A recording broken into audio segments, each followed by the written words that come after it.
Buying a penthouse on minimum wage. Let's try again. The big question: would you buy to let, buy to live, or does Leeds need more investment before you even think about it? Right, let's have a butchers and see wagwan. This is a property currently listed with an estate agent. Today we are viewing a leasehold apartment on the 7th floor, 2 bedrooms, 2 bathrooms, of which one is an ensuite. There is no parking with this property. The apartment has a spacious balcony and about a 3-minute walk from Leeds train station. There is no storage in this property. The EPC rating is D and the apartment is 68 square meters. The owner is a landlord and previously rented this apartment for £1,795. Let's first address the price. The apartment is £40,000 over budget. What are we going to do in this situation? Do we A, extend the mortgage to a 5 times multiple, making the budget £250,000, putting down a 50% deposit? The numbers are really tight on this, as there is still the solicitor, mortgage broker to pay, etc. Or B, put an offer in of 200 grand. That's it. One and final offer. That's all there is in the kitty. Can't do anything more. This is a lovely apartment, you know. Can you just imagine having a cup out on the balcony on a nice sunny day? Do you think the layout works? Would you move the office space to the dining space and the dining space to the office space? Would you want the furniture? When making the offer of 200 grand, there is only 3 things that can happen. The estate agent will call security and escort you out the office as you've lost your mind, or 200 grand is a starting point for negotiations, or the landlord says yes, they accept the offer of 200 grand. We don't know until we ask. If the offer is accepted, we have bought a penthouse on minimum wage. For leasehold properties, first thing are priority question. Is the development EWS1 compliant? The sales particulars says it is compliant. The lease was issued in October 1998 for 999 years, leaving 971 years remaining. The ground rent is £310. Wow. The service charges, oh my days. Oh, are we ready for this? The service charge is £3,829.71. My gosh. Once again, people, the service charge has taken us out the game. If the service charge was only under £1,000, if the ground rent was under £100, we could have done it. Oh, these service charges, these charges. Within the next 2 years, are there any Section 20 works proposed to the apartment? Need to get in contact with the block managers for that information, or ask the estate agent to ask the landlord. First time buyers, what are you thinking? We are out of the game with this property, but let's have a look at the numbers as somebody on minimum wage. Based on 200 grand and a mortgage rate of 6%, the monthly mortgage is £1,000. You would need to speak to a mortgage broker to find out your personal mortgage rate. The ground rent and service charge is £344.97. The council tax band is, oh my days. The council tax band is F, as in F for Foxtrot.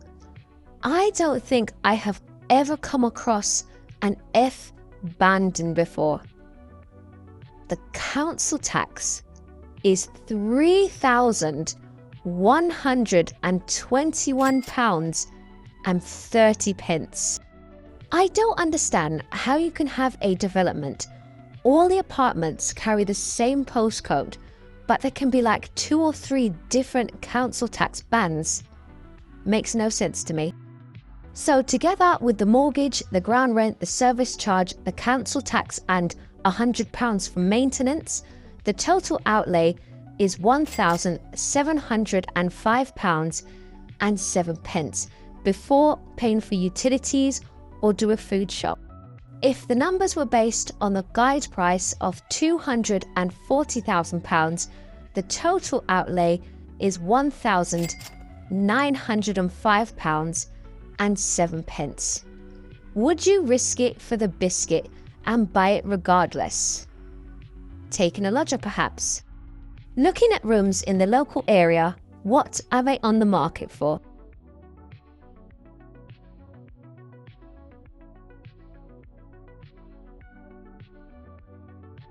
Landlords, we are up north. Do you think you will get a 10% gross yield on this property? If an offer was accepted for 200 grand and you're able to get the previous rent of £1,795, we have hit the 10% goal. But is this apartment worth it? Let's look at the numbers. Mortgage of £1,000, ground rent and service charge £344.97, landlord's insurance 50 quid, letting agent fees 120 quid, maintenance 150 quid, the total outlay is £1,664.97. Looking at rentals, what are 2-bed, 2 baths in the local area on the market for? There are no penthouses to do a like-for-like comparisons, so we will have a look at 2-bed, 2-bath apartments to get a rough idea.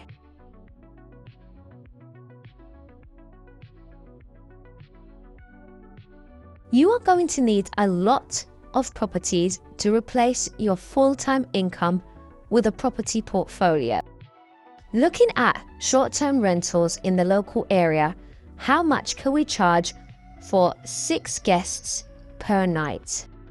2 guests in each room and 2 guests in the living room on a sofa bed. Doing the numbers for short-term stays are based on £228 per night, mortgage £1,000, ground rent and service charge £344.97, council tax £260.10, utilities including broadband and Netflix £400, maintenance £250. The outlay is £2,255.07. Plus you will need to add housekeeping, OTA fees, insurance, etc. £228 times 15 night stay is £3,420. These are very rough costings. As we can see, there is an issue with the roof. The landlord is fully aware, the block managers are fully aware, and they are sending a roofer out. Now, is this roofer going to be sending up a drone, or are we putting up scaffolding? If you are purchasing this property and the issues are not fixed, by exchange, this will become the buyer's problem. Is the cost going to be added to the service charges? And how much will the service charge increase by? That is to be noted. The buyer will also be responsible for chasing this issue until the repair is completed. And in regards to the short-term lets, the ground rent, service charge and council tax is not negotiable, but you could get a cheaper mortgage depending on your personal circumstances and get good utility bill deals. You could raise the spec of this property, for example, change the kitchen and the bathroom, give it a little bit more of a luxurious penthouse feel, upgrade the ensuite, change the furniture, maybe put in a few feature walls, upgrade the artwork. Possibly then could you increase your nightly rate and maybe only accept 28-day bookings? Is this property worth it? Of course, it does depend on, does the lease allow short-term stays? Let's do the Jim Jam test. Is the local shop close enough to pop in our gym jams on a Sunday morning? Looking at sales, what are 2-bed, 2 baths in the local area on the market for? There aren't a lot of penthouses to do a like-for-like comparison, so we will have a look at 2 beds, 2 baths for a rough idea. If you are purchasing this property, it's a really good idea to come back for a final viewing just before exchange to see whereabouts you are with the leak. Has it been dealt with, or is this something you're going to take on? Let's have a look at the sales history of the property. A 200 grand offer price will mean that the landlord would have lost £33,000. Do you think they would accept 200 grand? You don't always make money in property. And we have our shop.